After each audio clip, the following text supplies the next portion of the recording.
Hi guys, and welcome to my review of the iVIPQ Conch V13. As we all know, iVIPQ is a brand which has in its core business cables, but they've slowly been delving into the IEM world, and they've had, before this new series of IEMs, they've had a single DD which was very close to the KiwiEars Cadenza. Anyway, this new series is comprised of three models: the V11, which is a 8BA unit, the V12, which is a 2DD plus 6BA unit, and the one that I have here in front of us, which is the there we go, the V13, which is a 2DD plus 2BA. In terms of the actual 2DDs, it's a 10mm and a 6mm, which have been coaxially mounted. The 10mm handles a certain frequency range, and then the 6mm handles another frequency range, then being complemented by the BAs. From what I understand, the frequency range which is being handled by each of the DDs is up to 350 Hertz. It's the 10mm. Then from 350 up to about 1 kilohertz, give or take, it's the 6mm, and then above that we have the BAs handling the rest. As you can see, it's a beautiful shell, very nice shell, 3D printed resin. It's got the tuning switches going there. Okay, that's it. This is the cable that it brought with it. Okay, so in terms of its cable, it brings a very nice cable, which is to be expected. I mean, iVIPQ, they know what they're doing when it comes to cables. I'm a big fan, at least, of their cables. But the overall accessories package is a very basic accessories package. There's no real box or anything of the sort. It basically comes in one of the cases that they usually supply with their IEMs, something like this. Okay. And then inside there brings the IEM with some tips and the cable. I've only got, if you actually notice, I've got quite a few dongles here, and I've only got one other IEM here to compare it with. And the IEM that I have here to compare it with is the KiwiEars Quartet. Why? Because it's also a 2+2. However, and I want to be a little bit careful by what I'm going to say. However, the KiwiEars stated that the Quartet was a 2 dual 10mm drivers, again, one handling a certain frequency range up to 350, the other one from 350 up to 1, and then the two BAs complementing all of that. The funny thing is, actually, when you see the graphs, you see that they are exactly the same.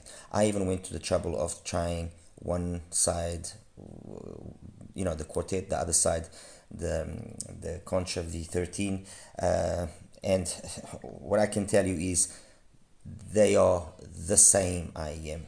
Okay, I mean, short of actually opening them up, they are the same IEM. And this is where it now brings me to this part which I want to be delicate about, which is iVIPQ did not in any way lie or mislead or anything of the sort. They state quite clearly it's 10mm, 6mm, and then 2 BAs. That's it. KiwiEars, on the other hand, I don't know what to say, because first of all, they give us this completely darkened shell which doesn't allow us to see inside, so we have to open it up if we want to. And then they say it's a sobaric system that they're using, where this did create and did bring about quite a bit of confusion, because this sobaric was interpreted by some people as being some sort of an isobaric setup. But when I actually went to the trouble of looking carefully and with a very high powerful light, you can basically get a good glimpse of what is inside.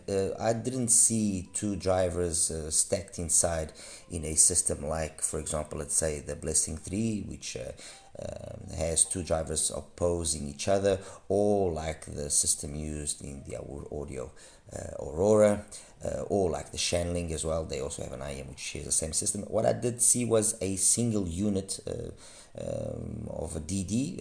I couldn't really understand if it was two drivers or not, but I would like to believe that they are not misleading us, but I don't know. I honestly don't know. I find it to be a very big coincidence that this earphone, the KiwiEars Quartet, and the Conch V13 are so equal in their sound, or so equal in their graph, and they still have such a distinct setup. Two 10mm drivers, two BAs, a 10mm, a 6mm, and two BAs. I don't know. Anyway, straight on to the sound, which is what we want to know. What does the Conch sound? What does it bring to us? Well, it's not going to be a difficult one, really. Although, truth be told, I did find that the Conch did kind of end up being more satisfying to listen than the Quartet. Although when I did try what I tried with the Conch on the Quartet, I basically got again the same results. And what do I mean by that? Well, what I'm saying is that when I reviewed the Quartet, I enjoyed the sound. I never disliked the sound of the Quartet. The only thing was, I found that depending on which of the settings I was using there, either I got a very prominent bass with a very darkened up mids, upper mids, and treble, or then I got a more balanced signature, which is the one I'm using now, and I've got exactly the same setup on the V13, which yes, made the sound be more satisfying in terms of its overall balance, but it also did showcase some of its weaknesses. First weakness is the treble. The upper mids and treble can on occasions get a little bit unpolished and lose their class, let's put it that way, especially if you're not careful with not only the volume knob but also what type of source you are using, which I later subsequently found. And also in terms of the bass, although it's a big bass, it's got loads of energy. It is not the best quality bass. And I remember when I reviewed the Quartet, I even said that I would prefer the CVJ May over it, and I stand by that. I do prefer the CVJ May over this. I think the CVJ May, for a $65 IM, it is absolute beast of an IM. It plays fantastically well, and it does outdo the Quartet. The V13 very much has the same characteristics as the Quartet in that the bass is again a very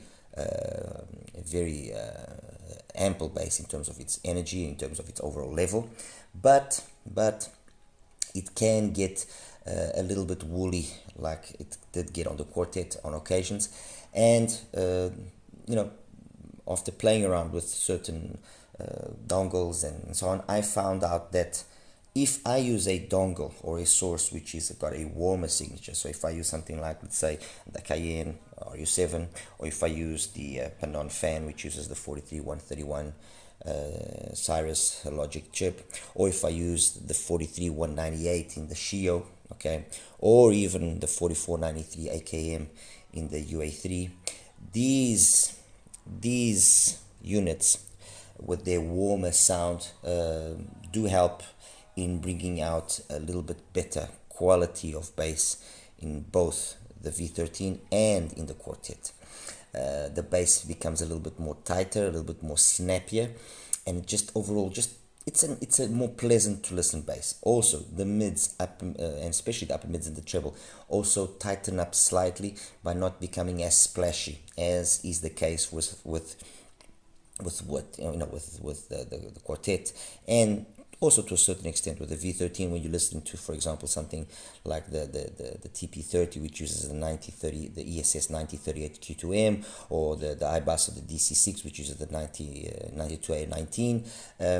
These are by default slightly brighter sounding decks, and they bring out that unpolished, let's put it that way, of these two IEMs. So I would first of all, to try and counteract that let's say loss of composure of these two IEMs, I would definitely choose a warmer source. Okay, then the other thing that I would say and I would suggest is using a copper cable like the one that the V13 brings does also help significantly. I actually tried this cable on the Quartet, and it also improved the Quartet slightly. So definitely a copper cable is something that I would say would help.